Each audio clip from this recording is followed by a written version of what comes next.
Good morning, beautiful Friday, the 28th of June 2017. My name is Charles Odhiambo and welcome to the news review segment of the Power Breakfast Show.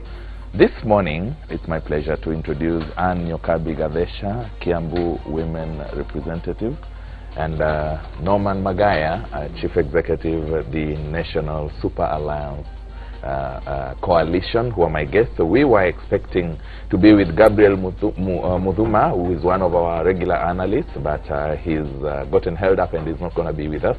But we still expect Onyango Olo, former TNA Secretary General and currently a member of ODM, to be joining us in the set later on. But very quickly, before I give a chance to my guests to say hi and have a look at what's making headlines, a quick look at Taifa Leo. Raila afokewa. Rais Uhuru Kenyatta jana alimfokea kinara wa NASA Raila Odinga kwa kuingilia jeshi, ilhali anataka kuwa kamanda wa majeshi ikiwa taibuka mshindi kwenye uchaguzi mkuu wa Agosti. President Uhuru Kenyatta taking on the NASA flag bearer, kulingana na gazeti la Taifa Leo. Kwenye gazeti la Standard, masuala yaliyopewa kipaumbele, the main issue is inside Dubai's factory printing ballots. Election officials, some presidential candidates and representatives, as well as journalists, got a chance to get inside the factory where the presidential ballot papers are being printed, as well as the other almost 120 million other ballot papers for Kenya's elections. Now, the paper on page 8 gives finer details of the security features, freighting and logistics deployed in ensuring that the ballot papers reach the country in all the confidence around them. Apparently, printing ended last night, and what's happening now is the stitching, the cutting and the packaging. The presidential ballot papers are expected to be in the country by 3rd of next month. Also on the front page of the Standard is Uhuru asks Raila not to attack KDF, because if he wins, he'll have to work with them. That is President Uhuru Kenyatta while he was campaigning in Eldoret yesterday. More about that on page 11 of the Standard.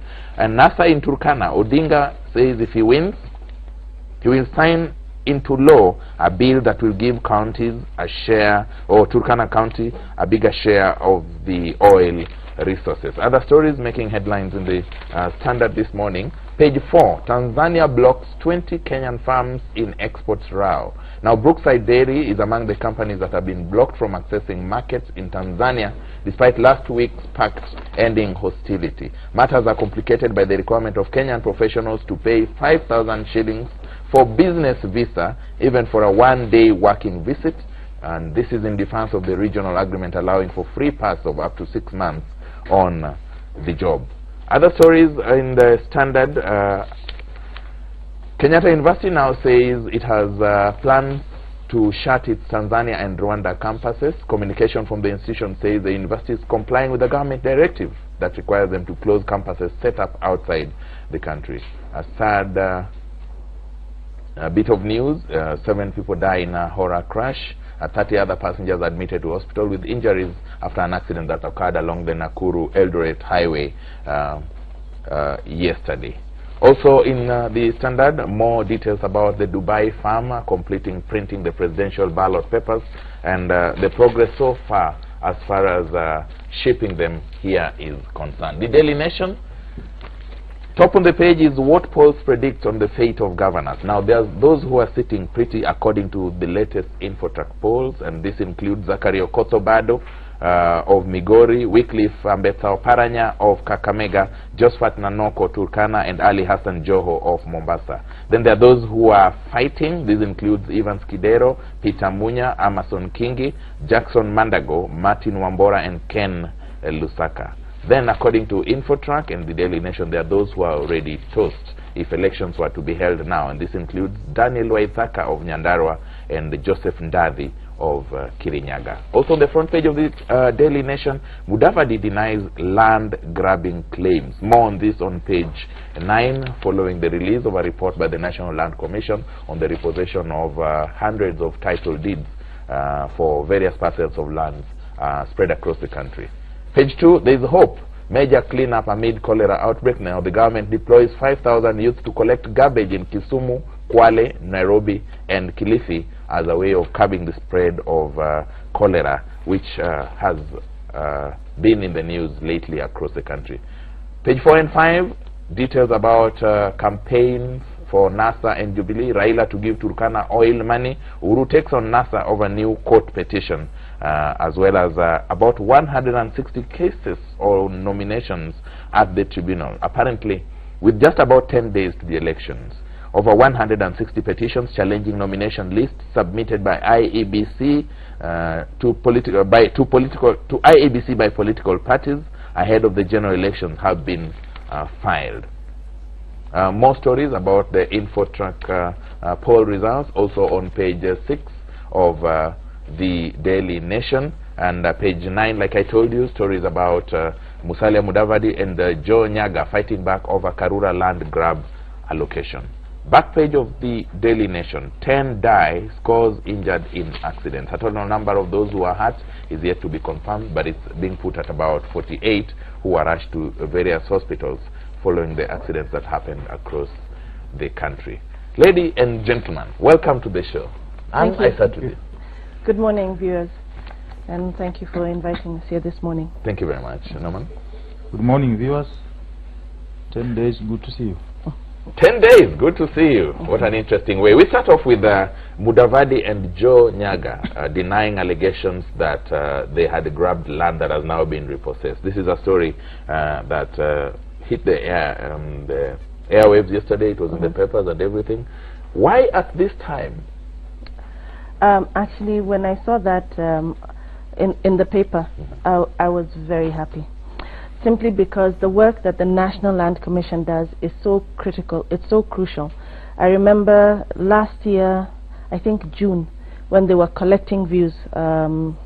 This was in Juja, where, you know, police stations have been grabbed, playgrounds. I had gone to meet with the protesters about the Juakali land that had been grabbed, that they don't have a location for them to be able to set up their businesses, to set up the work that they were going to do. And then the National Land Commission was to be in Thika about 3 weeks from that date to collect views from the public. So finally, that report is starting to come out. This is probably just a tip of the iceberg in terms of what has been released. And, you know, if we are going to actually have a space for our youth and for our communities to grow. Right now, the level of congestion, the outbreak of cholera and all of these things, you know, the level of impunity in terms of grabbing public land, it truly is incredible. If you were to go to Juja, you would be shocked. Wouldn't people say the timing is not right? The timing may be suspect, but I don't think so. Because, you see, you hear when they had come in to start collecting, so it's work that they've been doing around the country, the whole country. And in fact, I think as they complete the reports, they should continue just releasing them, because a lot of the work that they're doing needs, you know, we need quick reaction to all of this. You go to the slum areas, the playground is grabbed, and when you take a look at who has grabbed it, is probably some local or the local MP in the area who or their relative who has done so. And we actually need these public properties returned back to the community so that we can have a direction for these young kids. We can have an area where, you know, like the Juakali sector, where do you want them to go set up? We know that they employ over 13 million people in this sector. So when people decide that they're going to use their public office to take property that does not belong to them, they need to face the face of it. And it doesn't matter who, what timing it is, let those particular lands go back so that we can have even reduced levels of crime. Norman, one of the contentious issues in a report that has not been released publicly or has not been acted on, the TJRC, which your coalition seems to be pushing, lies on land. Do you think this is piecemeal implementation of the same?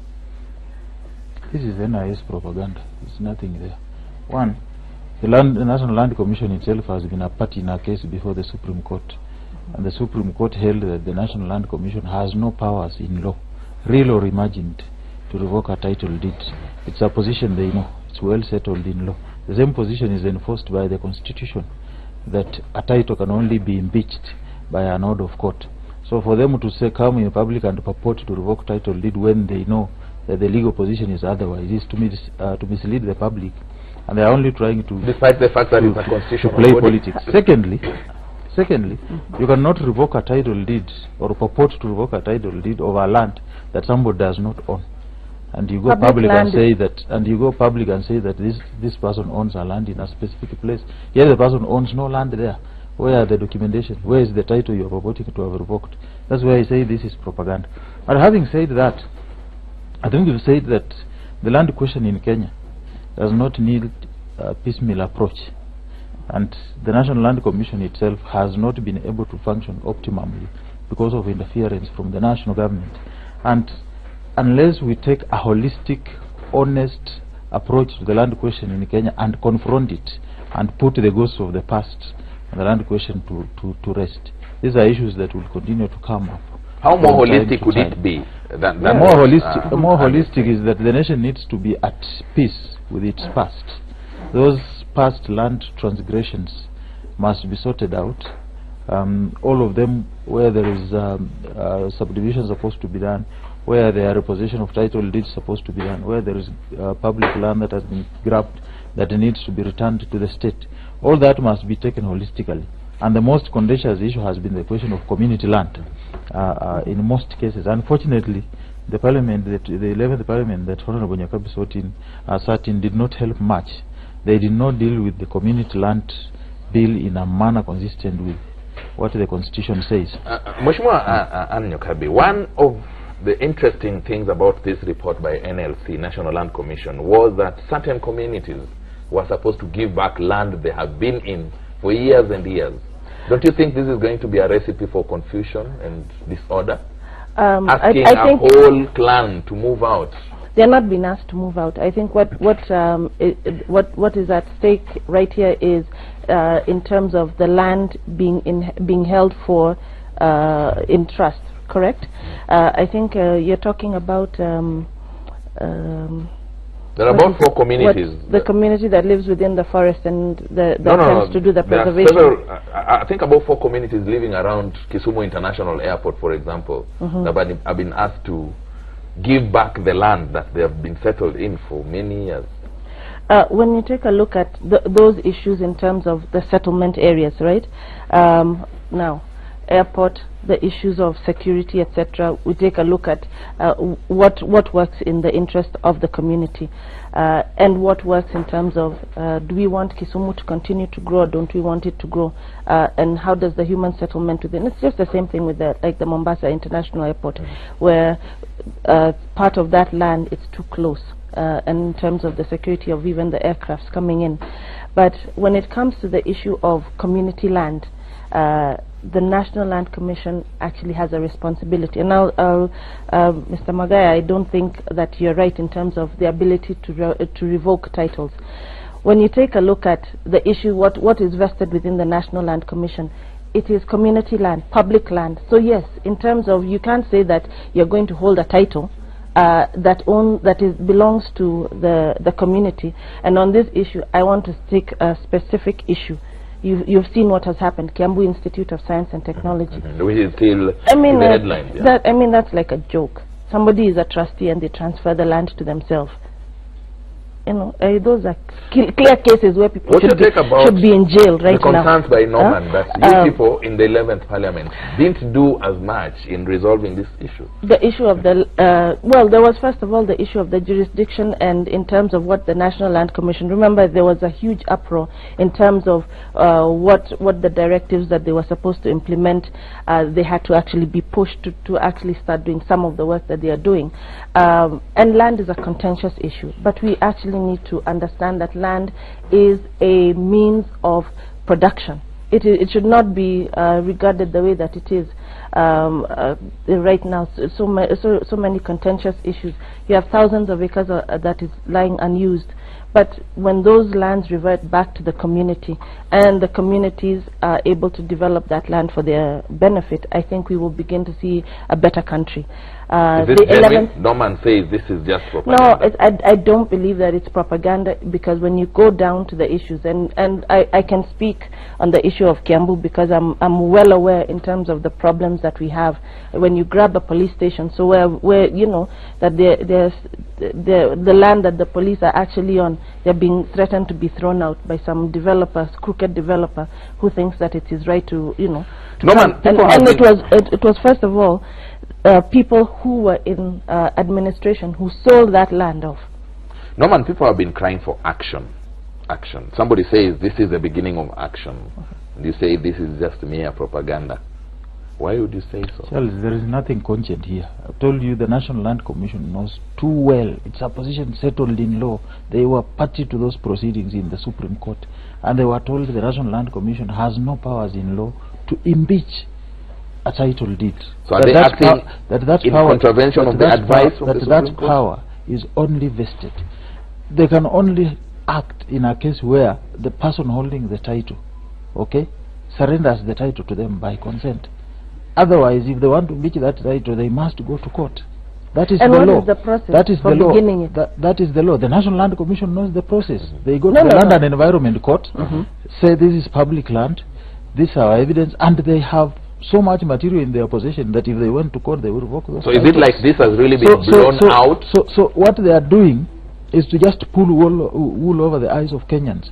They should have gone to court and legally revoked these titles. Otherwise, they run a headline like this. 10 years later, these people will still be holding valid titles. It is something that must be done in a way that conforms to the Constitution and the law. And the National Land Commission knows too well the position. They were parties. They are the ones who went to the Supreme Court to seek advisory opinion, and they were told, you have no powers in law to revoke a title deed. You remember the case of Taj Mahal? Yes. Yes. They were told you cannot revoke the title deed for land, Taj Mahal. It sits on public land, yes, but go to court, let the court of law. So in this case, with this report, what, according to you, what they should have done is gone to court and said, to complete this report. revoke this. To complete this report, they must commence proceedings in court for the court to give the final verdict and say these titles sit on land that was irregularly acquired. It is public land. It must be surrendered. You know,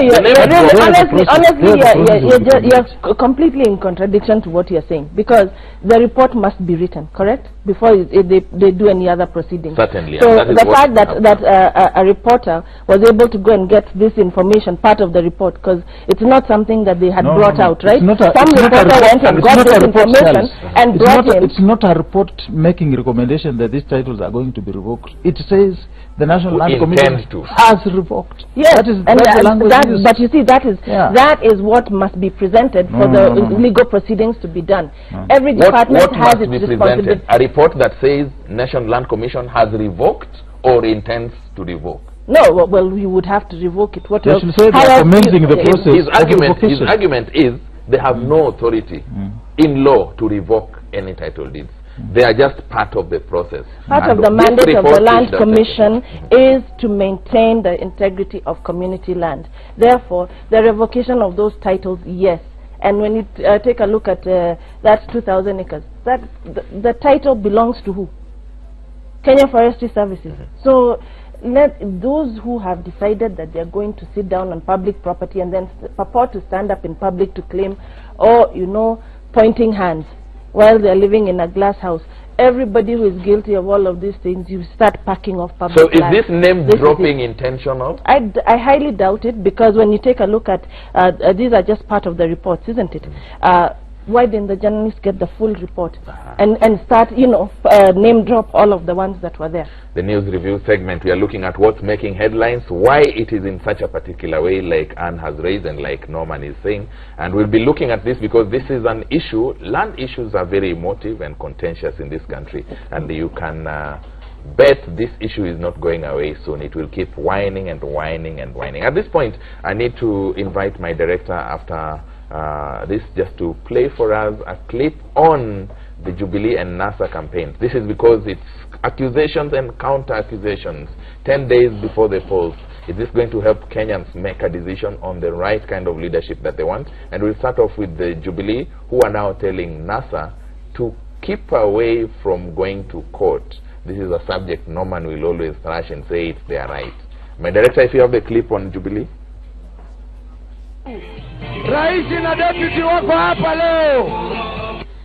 The opposition's latest move to court, this time targeting the armed forces deployment to declared hotspots, has rattled the commander-in-chief, and he's coming out with his guns blazing. Sasa wamezidi, wanaenda too much. Mimi nimewaambia wanashindana na mimi. Hii mambo kila saa akiamuka badala ya kwenda kutafuta kura, anaongea mambo sijui IBC, commissioner, kesho yake ni Matiang'i, leo ni jeshi. Tafuta kura mjamaa, tafuta kura. Kwa sababu IBC ya maaskari hawapigi kura. Ni wananchi wa Kenya wanapiga kura. President Kenyatta was campaigning for Jubilee in West Pokot, reading in the latest NASA move more evidence of what he says is an opposition cowering from facing him at the ballot. Hatutaki ulinzi jameni. Si hata yeye pahali alipo sasa analindwa na maofisa wa usalama wa Kenya. Si analindwa na wao. Shida iko wapi wa Kenya wengine wakilindwa pia na hawa askari pia? Kunaye shida jameni. Wawachane na wanajeshi. Wawachane na askari wa polisi. Wanatekeleza wajibu wao wa kikatiba wa kuhakikisha ya kwamba Kenya iko salama. Si wanalitukana ati sisi ni orphans za KANU. Hapana, mimi nasema mimi ni orphan ya Moi kwa sababu Moi alinifundisha siasa. Lakini orphans wa KANU na serikali ya KANU ni wale ambao wako kule. Kenyatta and Ruto said the constant claims of... There you are. The Jubilee Brigade in West Pokot castigating NASA's decision to go to court. And the page 4 of this of the Daily Nation has the story. NASA moved to court yesterday to stop the government from deploying the military ahead of elections. In a case certified as urgent, Justice George Odunga, before Justice George Odunga, NASA argues that the government has on several occasions made public pronouncements to the effect that the military might be deployed to areas mapped out as hotspots before and after the elections. Now, page 5 says Uhuru takes on NASA over a new court petition. The president says the case against the deployment of military during this election is misguided and unnecessary. How so, Anne? Is it misguided? Is it unnecessary?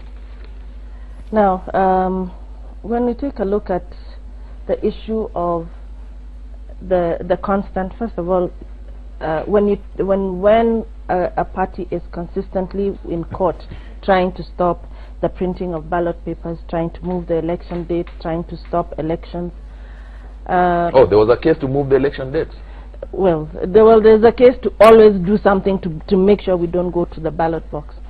It shows a level of unpreparedness. It actually shows that they're afraid of something. And I think Kenyans, wherever you go, conclusively they want this election done because everybody wants to move on with their life. In fact, if you could hold elections tomorrow. Mheshimiwa Nyokabi, you're a legislator. I mean, you're in the National Assembly. What does the law say about deployment of the military? The deployment of military will be done by, what do you call it, the president, or it must first of all even come to the National Assembly for that to happen. So before you broke sin die, did you people approve the deployment of the military? No, we did not. But can they prove that we have even deployed the military anywhere? I don't think so. You know, when we take a look at what people keep saying, and as a psychologist, just take a look at when there's a constant appeal to trying to put in a case that the military is being deployed, then I must look back and take a look at this person who keeps claiming that the military is being deployed when it has not. Because any operations that take place within the country, the IG, Inspector General of Police, is the one responsible or sits on such a committee, right? They may ask for some sort of assistance when it comes to, now we have Al-Shabaab actually operating now within the country, that they may ask for logistical support from the military, which they're obliged to give because we are protecting the country. Where there's hotspots, I think we've taken a look at our police force. They have been increased in terms of the recruitment every single year. And I think this particular time it will be sufficient security within the country. Norman, I know you will always justify every move you've taken to court. So without spending so much time on that, let's go to the issue of the military precisely. Why have you guys gone to court? I think there is never anything we do just for the sake of it. We undertake all these initiatives based on sufficient evidence and grounded on what the law provides. And with regard to the question of deployment of military in civilian operations, we've raised it. We have received information from none other than military officers themselves on the covert operations being undertaken. And what we've gone to court to do purely is what the Constitution provides, that the military can only be deployed internally with the approval of Parliament. And that is the declaration we are seeking from court, so that for avoidance of doubt, no one will go invoking deployment of the military in the country without seeking the authority of Parliament. Secondly, is that there is a tendency by most African governments when cornered to resort to militarization of politics, that they will want to lie to you that a campaign is happening in an open democracy, but they plan for D-Day activities hinged on interference of the electoral process through security agencies. One, through either voter intimidation, two, through manipulation of the ballot, and so forth and so on. I remember vividly a case that happened in Dadaab in 2013, where police officers took up one of the mobile polling stations, descended with election materials over 50 miles into the bush, went and marked the ballots, and returned the results. So we are not talking about something that has not happened. Our fears are well grounded, and what we want is an election purely decided by Kenyans. Sorry, Norman, cut you short. After 2007, one of the recommendations was that the country should find a way of setting up an interagency security institution that would help in election preparedness. To what extent is what the government is doing wrong? We have had trainings involving National Police Service, involving members of the prison forces, forestry guards, and such like things. I think one, there is nothing special with the seeking services of the other civilian forces. They are all under the command of the Inspector General of Police, be it KWS, and I think this was done through an executive order, which is perfectly in order. The forestry service, prisons, and all that, they are all under command of the Inspector General of Police by dint of an executive order done by Uhuru in 2014. So deploying those ones does not require any special legislative dint for them to take effect. Those ones are perfectly in order. That if you look at both the Kriegler report and the agenda for the Serena process, one of the things that was clearly marked out was the brutality of security forces responding to civil picketing and demonstration. You see, when you go to an election, the rights of citizens are not suspended. In fact, that is the time when those rights should be amplified to the greatest extent. And these rights apply both to the citizens picketing and to the citizens who own property that should be protected. And listen, protesters never turn violent until police comes in with brutality. You have seen demonstrations that are peaceful, and what police is supposed to do is to provide a buffer zone between the protesters and the interests of all Kenyans, so that there is a balance of rights. But you don't go subjugating rights of others in the essence of you want to protect the rights of even others who are not there. I'm trying to understand this whole process. First of all, people have been told, cast your ballot and stay 400 meters away. This whole issue of adopt a polling station, the rules are very clear, right? You are just about to talk about something you don't know. You don't know adopt a polling station, so you cannot talk about it on national level. We can do that. You don't know about it. It's okay. We will get into that. He has mentioned the issue of using the other civilian forces. It's allowed, and the president exercised the executive power to allow the use of KWS, Kenya Forestry Services, prisons, and all the rest. But he insists that to involve the military, you need Parliament approval. And he says they are going to court is based on very reliable information from military officers. Now, what is that? The fact that there was a training in Embakasi? Is that your basis that the military is being... Then you are behind I using mean, your Kabi. huh?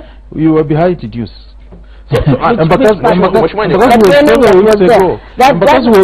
was many weeks ago. I think we have provided further information. No, man. And this case is now public. It's now a public case. At every single Please point, acquaint yourself with the information. We are very attuned with the information, but you see, it's all proclamations. Every single day, it's a new accusation. It's against this person. Where was it? Was military deployed? Where? Actually, the story, according to the Daily Nation on page 4, says NASA moved to court yesterday to stop the government from deploying. They have already deployed. And they say on several occasions, public pronouncements have been made to the effect that the military might be deployed to areas mapped out as hotspots before, during, and after election. So according to NASA, they are going to court is not that they have been deployed. They might be deployed. So they want this stopped.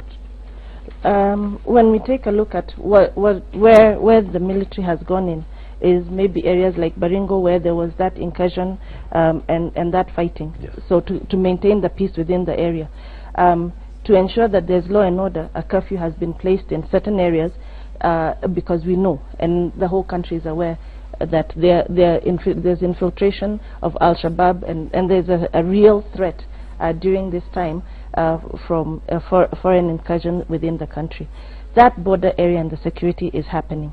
But I think it's very wrong, and it's extremely wrong when, as an opposition party, we keep making unfounded claims that there's going to be deployment. They're saying they have evidence.